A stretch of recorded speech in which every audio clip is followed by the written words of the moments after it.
اللہ الرحمن الرحیم۔ السلام علیکم ورحمۃ اللہ وبرکاتہ۔ تخلیق آدم، اللہ تبارک و تعالیٰ نے حضرت آدم علیہ السلام کو کیسے پیدا فرمایا؟ حضرت آدم علیہ السلام کی نہ ماں تھی نہ آپ کے باپ تھے، بلکہ اللہ تبارک و تعالیٰ نے ان کو مٹی سے پیدا فرمایا۔ چنانچہ روایت ہے کہ جب خداوند قدوس نے آپ کو پیدا کرنے کا ارادہ فرمایا تو حضرت اسرائیل علیہ السلام کو حکم دیا کہ زمین سے ایک مٹھی مٹی لائیں۔ خداوند قدوس کے حکم کے مطابق حضرت اسرائیل علیہ السلام نے آسمان سے زمین پر اتر آئے اور ایک مٹھی اٹھائی۔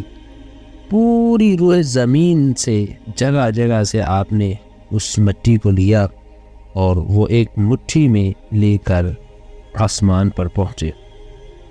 اس میں مختلف قسم کی کیفیات کی مٹیاں تھیں، یعنی سفید، سیاہ، سرخ اور زرد وغیرہ رنگوں والی، نرم، سخت، شیریں، تلخ، نمکین اور پھیکی وغیرہ کیفیات والیاں مٹیاں شامل تھیں۔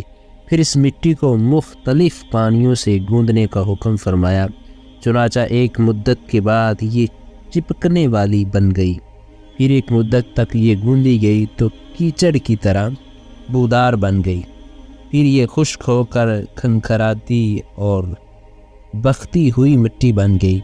پھر اسی مٹی سے حضرت آدم علیہ السلام کا پتلا بنا کر جنت کے دروازے پر رکھ دیا گیا، جس کو دیکھ کر فرشتوں کی جماعت تعجب کرتی تھی، کیونکہ فرشتوں نے ایسی شکل و صورت کی کوئی مخلوق کبھی نہیں دیکھی تھی۔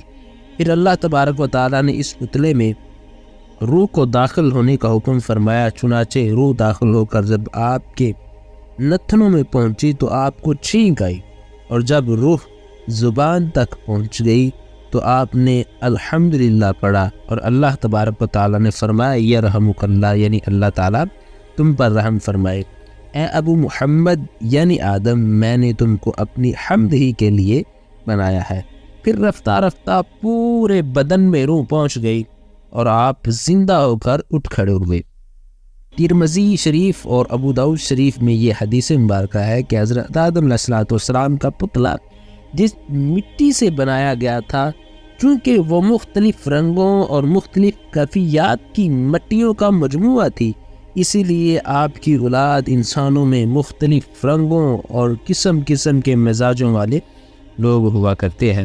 حضرت آدم علیہ السلام کی کنیت ابو محمد یا ابو البشر اور آپ کا لقب خلیفۃ اللہ ہے، اور آپ سب سے پہلے اللہ تبارک و تعالیٰ کے نبی ہیں۔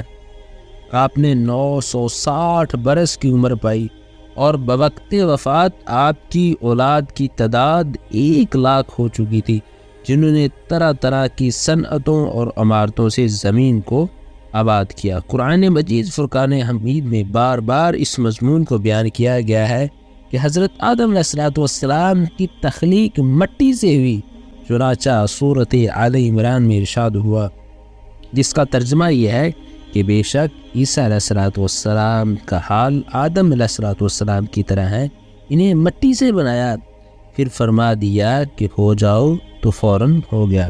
دوسری آیت مبارکہ میں اسی طرح ارشاد فرمایا، جس کا ترجمہ یہ ہے کہ بے شک ہم نے انسانوں کو چپکتی ہوئی مٹی سے بنایا، اور کہیں ارشاد فرمایا کہ بے شک ہم نے انسانوں کو بختی ہوئی مٹی سے بنایا، جو اصل میں ایک سیاہ بودار گارا تھی۔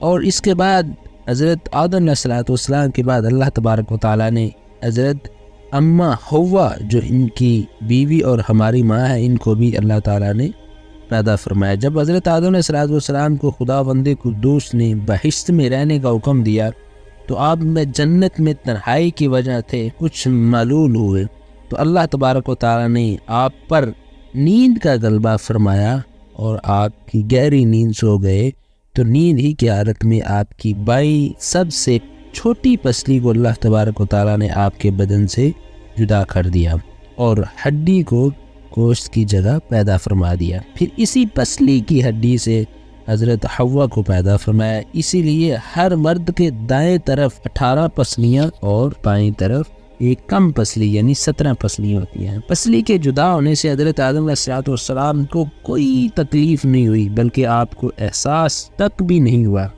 کہ میری ایک پسلی جدا ہو گئی۔ جب آپ نیند سے بیدار ہوئے تو یہ دیکھ کر حیران رہ گئے کہ ایک نہایت ہی خوبصورت اور حسین و جمیل عورت آپ کے پاس بیٹھی ہے۔ آپ نے ان سے فرمایا کہ تم کون ہو اور کس کے لیے یہاں آئی ہو؟ تو حضرت اما حوا نے جواب دیا، میں آپ کی بیوی ہوں۔ اللہ تبارک و تعالیٰ نے مجھے اس لیے پیدا کیا ہے تاکہ آپ کو مجھ سے انس اور سکون قلب حاصل ہو، مجھے آپ سے انسیت اور تسکین ملے، اور ہم دونوں ایک دوسرے سے مل کر خوش رہیں، پیار اور محبت کے ساتھ زندگی بسر کریں۔ اور پھر اس کے بعد یہ زمین پر اترے، روح زمین پر انسانیت کی نسل کو پیدا فرمایا، اور وہاں سے لے کر آج تک دنیا آباد ہے۔ امید ہے کہ آپ کو ہماری ویڈیو پسند آئی ہوگی۔ مزید اس طرح کی اسلامک ویڈیو حاصل کرنے کے لیے ہمارے چینل کو سبسکرائب کر لیں، ویڈیو کو لائک اور شیئر کرنا مت بھولیے گا۔